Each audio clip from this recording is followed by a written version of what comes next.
Hi guys, I wanted to talk for a little bit today about my experience with methamphetamines.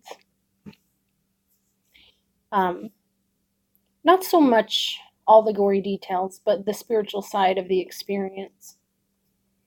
Um, for me, I guess that I've heard that there are people that can use it socially, like smoking or something like that. But for me, I was one of those ones that was hooked off the first try. I had no understanding of the drug. I had never seen it before.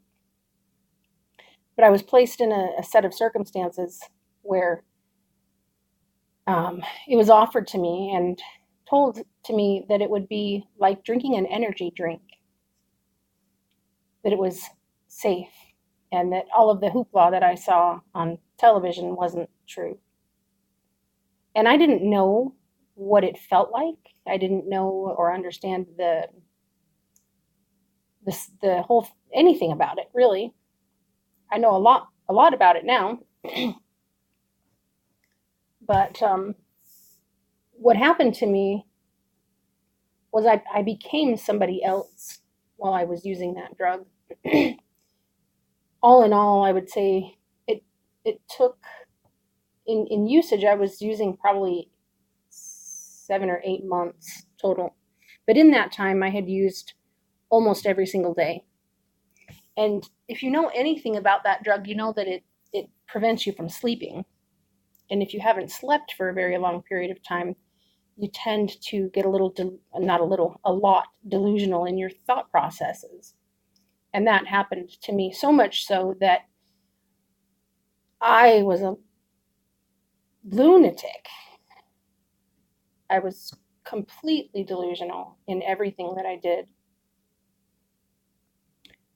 Um, Hurting people that cared about me over and over and over again with not even, I just didn't care about anybody but myself during that period.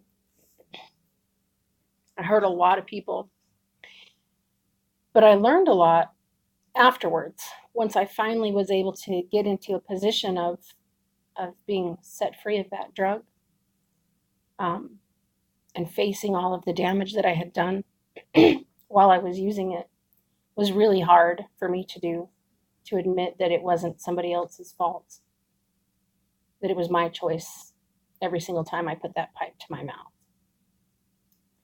Um, and then to try to make amends with all of the people that I hurt was hard. And it didn't work with everybody. Not everybody was forgiving. And that's okay. I hurt a lot of people really bad, you know. Um, but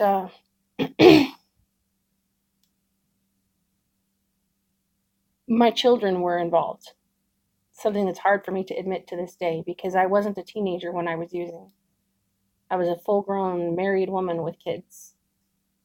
In like I was 30, I think, give or take a few years. Um, in that time, my family was going through financial crisis. My kids were not having a mother. You can't be a mom and a meth addict at the same time. And then when I had to go to rehab, my kids wound up going to stay with my sister, and that was a big shock to their system. They faced some hard things during that time that I also had to accept responsibility for. Um, but spiritually, it opened my eyes to a way that a demon can enter into you and hold on and destroy your life. My life was destroyed completely. Luckily, we have a merciful God who knows that we're weak, but is willing to take the time to build us up and make us strong. So, um, I was thinking about a question yesterday or today. Where do demons come from? Where's their origin? You hear about them in the Bible, but I never really noticed, I'm not saying that it's not in there, I just haven't seen or comprehended where they come from originally. Not that it matters, because once one enters into you, it can be pretty terrifying. And the stuff that was entering into me was terrifying.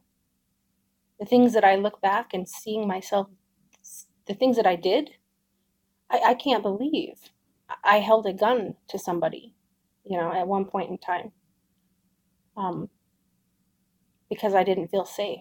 I thought that they were out to get me. I thought people were following me. I thought I was being stalked. I thought there was cameras in my house. I thought that there was all kinds of crazy things happening. I thought, that I was under attack, and I was, but I was causing it myself. So, when I finally was able to see that, it was really helpful. It was really helpful to be able to get through the treatment. And, once you get through treatment, it doesn't mean you're sober. It means that you're on a path, hopefully stepping in the right direction. You hear about relapse all the time. Lots and lots of people relapse. I never did on meth. I never used it again. It was enough. That experience was enough to terrify me. Now I can identify people that are using, that are on it. It's very obvious to me. Um, it's harder to convince people that don't know anything about the drug what it does to a person. But if you've had experience, you know the areas that it tears you down. And if you have that kind of experience and you encounter people in your life that you can tell have those kind of same issues, reach out to them. You might not be able to solve all their problems, but you might be able to help them and set them maybe on a path in the right direction. So it's a challenge with that type of a thing. In my area right now, heroin is a big deal. Lots of my kids' friends are using heroin, and um, we that kind of a struggle puts so much pressure and stress on a family. If you do know a family that struggles with it, see maybe if you can help them out in any way, because it takes a lot out of people, and we're here to build each other back up and not tear each other down. So that's just a suggestion that I have on my heart today. I love you guys, and I hope you are all having a really great day. I'll talk to you again real soon. Bye.